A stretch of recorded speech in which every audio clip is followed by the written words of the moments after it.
சோர்ந்து போகும் நேரங்கள் எல்லாம் மார்போடு அணைத்துக் கொண்டீரே.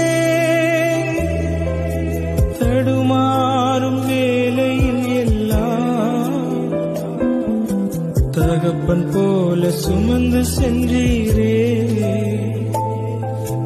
எத்தனை அன்பு என்மேல், எத்தனை பாசம் என்மேல், இதற்கு ஈடு என்ன தருவேனா? இதற்கு ஈடு என்ன தருவேனா? தனிமையின் பாதையில் தகப்பனே உன் தோளில் சுமந்ததை நான் மறப்பேனோ? சுமந்ததை நான் மறப்பேனோ?